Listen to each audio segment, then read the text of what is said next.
had the privilege of listening to my mother and her sister reminisce about how when they were kids, their uncle would tell them stories to scare them. And I loved that they told me that because I immediately connected it with the Grimm fairy tales and how scary those fairy tales are.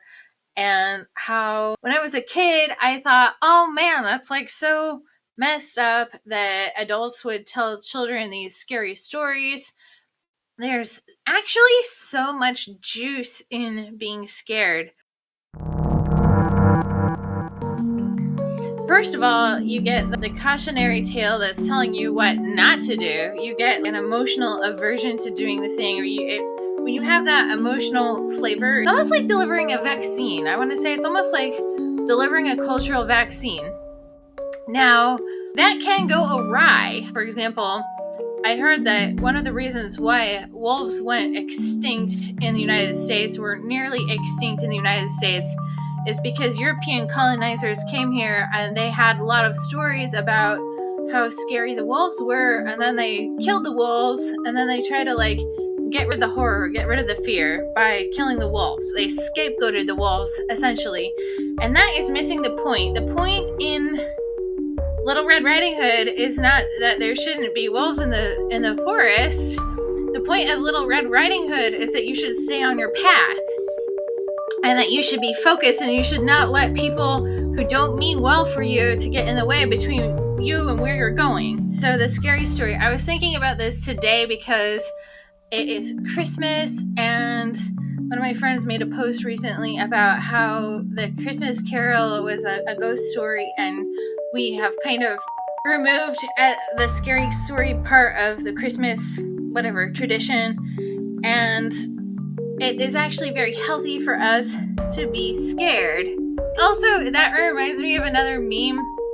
This has to do with the United Healthcare CEO that recently got. The meme said, okay, so 2024, we do not have time to have 3 ghosts visit you to scare you. We do not have time. So that's another thing, is that somebody taking the time to explain to you how you're being bad is a gift, okay? Can I tell you, somebody taking the time to explain to you how you're being bad is a gift. And I'm probably not saying that to the majority of my audience. The majority of my audience are probably in my shoes, where you're speaking experience to people who need to hear it. But if there's anyone watching this that in the position of receiving information about how their behavior impacts others, I want you to know that receiving information about how your behavior needs to change is a gift. And let me tell you why. It means, first of all, somebody's investing emotional labor. They are investing time, effort, and emotional labor. They're putting themselves at risk of being scapegoated. I've been in this situation numerous times in numerous communities where I took the time to say something and I was met with nothing but not support. Let's just put it that way, not support. What I feel is that if somebody takes the time to tell you, and then so spirit gives you the message and you don't take it, and then a person gives you the message and then you don't take it, maybe multiple people give you the message and you don't take it, then life is going to give you escalating messages. I don't bet you anything. United Healthcare CEO, I bet he had multiple opportunities to change. I bet he had numerous opportunities, numerous feedback, and still he chose to not change. Oftentimes when people like this get held to account, they're just like, oh, I didn't know. Well, no, I think really what it amounts to is that you knew and you thought that escalating your level of aggression and escalating your level of dominance and escalating your level of corruption was the only way to counteract, giving people their fair share of whatever it is that they're paying for from you. And so it makes sense that, the common folk of this world don't have a lot of sympathy for that perspective. But anyway, so I recently delivered a wake-up call to somebody, and I utilized the principle of the 3 ghosts, and I can give you this piece of expertise as a hypnotist. This is how I also help people quit smoking. And this is a great thing to know for any kind of habit that you might want to be changing. This is a really great method for if you want to part ways with someone, for example. But here, I'll just tell you what it is first. Associate someone into the future, which is exactly what happened in the Charles Dickens novel. The three ghosts took him through the past, present, and future, and thinking through how those actions impacted him. And it's beautiful. Like, going into the past, he was like able to see the circumstances that kind of led to making him the way that he was. The trauma, processing the trauma, right? The present is kind of showing up how that is looking right now, and then the future is like, if I keep on doing this, this is how this is going to look. Just getting real about what the impact of that behavior is going to be. Because a lot of times when we think about doing something, or when we are actually doing it, we're not thinking about the consequences of doing it. We're just thinking about how it feels to us to do what we do. And a lot of times there's a lot of self-deception. A lot of times there's a lot of denial that goes into that. I do think that a lot of people just kind of operate at this base level of, oh, this is just kind of like how I feel like being right now, without putting a lot more thought into it. So in smoking cessation, that would look like imagining going down the path of continuing to smoke until it becomes a really big problem. If you're thinking about ending a situation that's causing you a lot of pain, what you need to do, because this is just kind of how the brain works, when you separate from somebody, oftentimes one of the things that happens is you start thinking about the best times that you had with that person, and all the reasons why they were great, and maybe you start gaslighting yourself. But what you can do instead is you can go in and you can write down all of the things that made you cry, all of the things that made you hurt, all the things that were really insensitive or toxic or undermined your confidence or made you doubt yourself. All these things that really pointed you in the direction of, this is not healthy for me. When you've got all of those things, you just really go into it, really exaggerate those things. And then when you've got that complete list of things, you take it all and put it in a ball, and then you like associate it with the image of that person. Because that is true. They are what they put you through. They are what they did to you. They are the person who's responsible for the outcome of all their actions.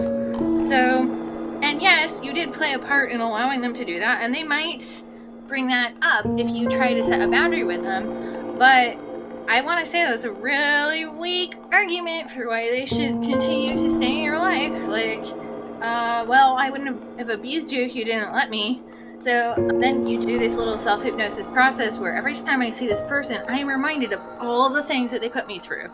This is different than villainizing someone. This is putting your perspective in appropriate practical focus, right? It's like, if you're going to center yourself in your narrative, you need to not frame them the way that they want to be presented in your mind. Like, that's one of the reasons why you're doing this in the first place, probably.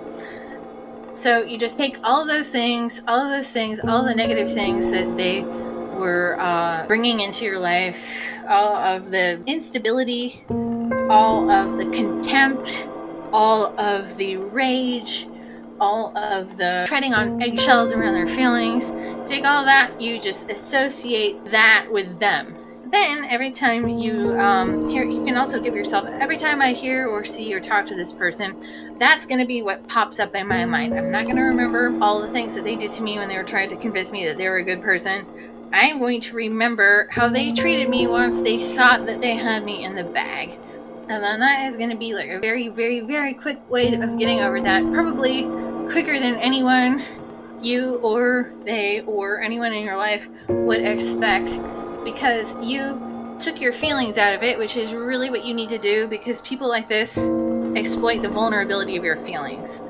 And if you bring it into a mental level, which is how they're treating you, where it's just kind of strategy, you meet them with that same energy, that is the way out of that. And so I'm thinking about this in terms of like ghost stories, because sometimes these relationships can be haunting, right? It can be haunted by what could have been or what never was, or the ghosts of our own past. So like, what it with this experience is resonant with anything else in my life. I think it's good not to get too wound up in how did this happen to me too, because that can be I think that it can happen to just about anyone. Just about anyone can experience that. Um,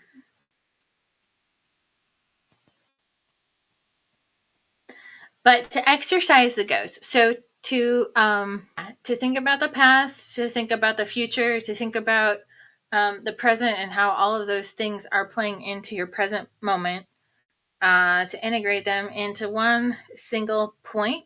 Also, calling yourself back from any memory, past, present, or future, calling your energy back from anyone who might have taken it. You can also imagine it going through a filter through the top of your head, just calling back your energy from anywhere that it went, calling your energy back from anywhere that it went, so that it's all with you. So that it's all with you.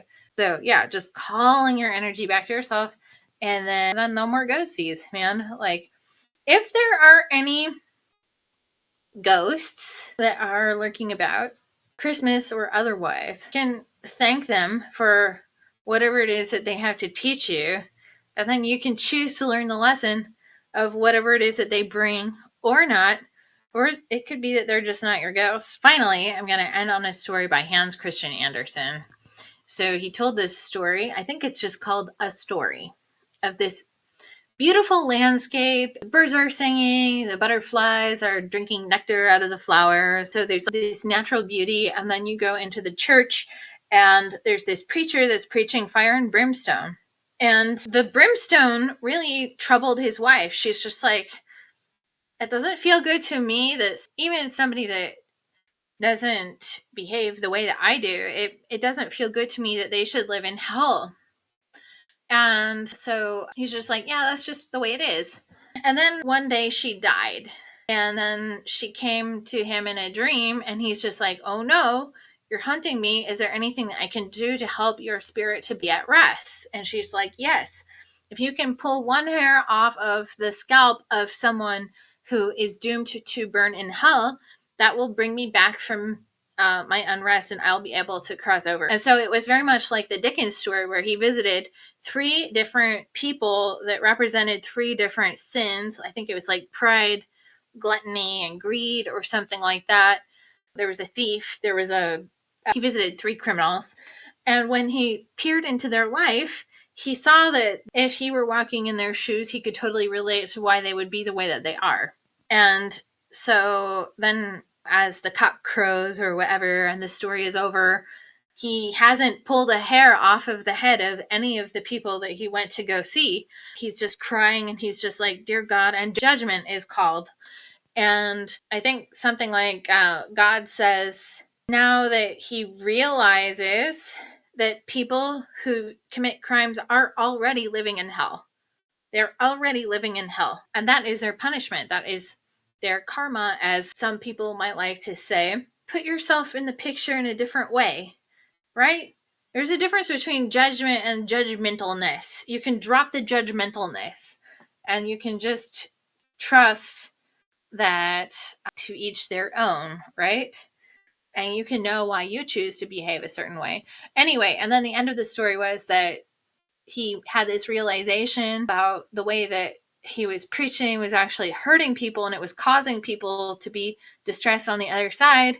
And then he woke up, and his wife hadn't actually died. It was a happy ending, but he had changed. So, important spiritual perspective from Hans Christian Andersen.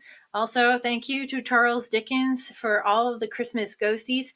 If you have anything that you're trying to hypnotize yourself out of doing, you can drop a comment below. You can talk about how you're using that, kind of thinking into the future consequences of doing something to scare yourself a little bit, associating that action with a negative behavior. And I'll see you in the next video.